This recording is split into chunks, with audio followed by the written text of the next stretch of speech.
Reach ஆக முடியல. அதுதான் மிகப்பெரிய எனக்கு பாதிப்பு. எனக்கு நிச்சயம் என்னைக்கு வாழ்நாள் முழுக்க இருந்துகிட்டே தான் இருக்கும். கண்டிப்பா அவருடைய பிளெஸிங்ஸ் உங்களுக்கு ஃபர்ஸ்ட்ல இருந்து இருந்துகிட்டே இருக்கு, இன்னும் இருக்க போகுது. என்னைக்காவது சார் கிட்ட கேட்டிருக்கீங்களா, சார் என்னையே சார் நீங்க வில்லனா யோசிச்சிருக்கீங்க அப்படின்னு கேட்டிருக்கீங்களா? அவர் படத்துல நடிக்கிறதே மிகப்பெரிய வாய்ப்பா நினைக்கும் போது வில்லனை பத்தி நான் யோசிக்கல. எப்படியாவது ஒரு படத்துல நடிச்சேன் அப்படின்னு நினைச்சேன். அவர் நடிச்சதுல அப்புறம் 4வது படம் நாடோடி தண்டர். முதல் படத்துல வில்லனா நடிச்சேன், ஹீரோயினுக்கு அப்பா. அடுத்து 4வது படம் நாடோடி தண்டர்ல கார்த்திக் என்னோட 3 வயசு மூத்தவர், கார்த்திக் அப்பாவை நடிச்சேன். அப்பெல்லாம் எனக்கு அதை பத்தி தெரியாது.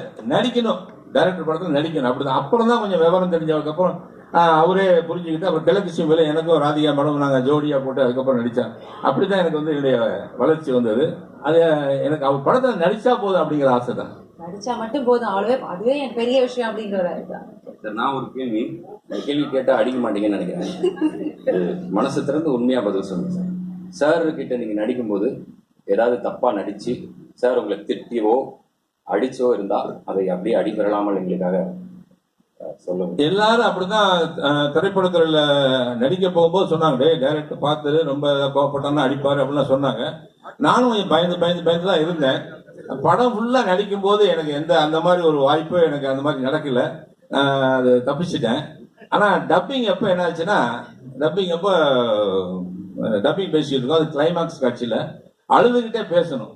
அழுதுகிட்டே பேசும்போது முத நாள் நாளைக்கு பேசிக்கலாம்டா அப்படின்னு தள்ளி போட்டாங்க. ஏன்னா தொடர்ந்து 10 நாள் டப்பிங் நடந்துட்டு இருக்கு, நாளைக்கு பேசிக்கலாங்க.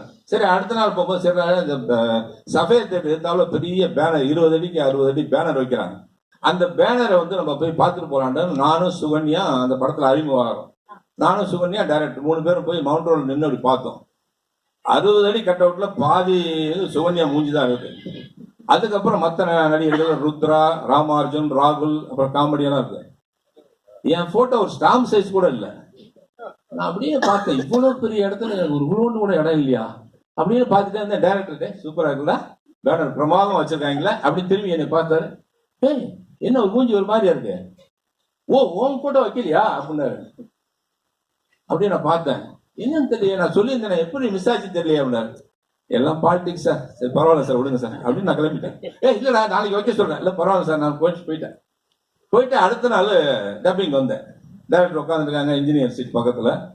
அப்போ டப்பிங் பேசுறேன். எனக்கு நான் என்ன தப்பு பண்ணேன், படம் ஃபுல்லாக டைரக்டர் சொல்றதான் நடிச்சேன், ஏன் என் போட்டோ மட்டும் ஒரு சின்ன சைஸ் கூட போடலையே அப்படின்னு எனக்கு வருத்தம் வந்துகிட்டே இருக்கு. டயலாகே வரல. டயலாக் பேசி நான் அழுதுகிட்டே நடிக்கணும். எனக்கு வார்த்தையே வரல, அழுகையும் வரமாட்டேங்குது. டைரக்டர் பார்த்து நடிக்கிறா, ஃபோக்கஸ் அப் சொல்றா, டப்பிங் பேச சொல்லிட்டே இருந்தார். என்னால பேசவே முடியல.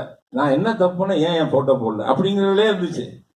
நான் சொல்லிக்கிட்டே இருக்கேன், என்ன பேசுவான், அவனை வெளியே வர சொல்லு, நான் பேசுறேன் அவனுக்கு பதிலா அப்படிங்கிறாங்க. உடனே ஹேமாலினி மேடம் என்ன சொன்னாங்க, சார் உங்க வாய்ஸ் அவருக்கு மேட்ச் ஆகாது, விடுங்க சார், நான் தம்பியை பேச வைக்கிறேன்னு சமாளம் பண்றாங்க.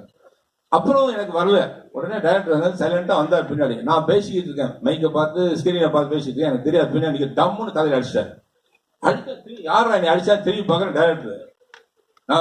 கோவம் வந்துச்சு. டைரக்டரை பார்த்து ஒண்ணுமே சொல்ல முடியல, அப்படியே அழுதுட்டு அப்படியே டப்பிங் பேசுறேன். டப்பிங் பேசி முடிச்சா சபா சூப்பர் அப்படின்னு கட்டி பிடிச்சாரு.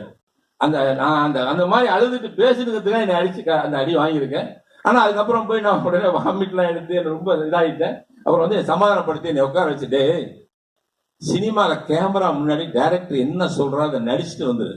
அதுக்கப்புறம் பேனர்ல வரல, போஸ்டர் வரல, கட்டர் வரல நினைக்காத. ஜனங்க உன்னை பத்தி தாண்டா பேசுவாங்க, அதனால நீ எதை பத்தியும் கவலைப்படாத, கேமரா முன்னாடி டைரக்டர் என்ன சொல்றாரு அதை செஞ்சுட்டு வாண்டாரு. அதான் இன்னைக்கு வரைக்கும் நான் செஞ்சுக்கிட்டேன்.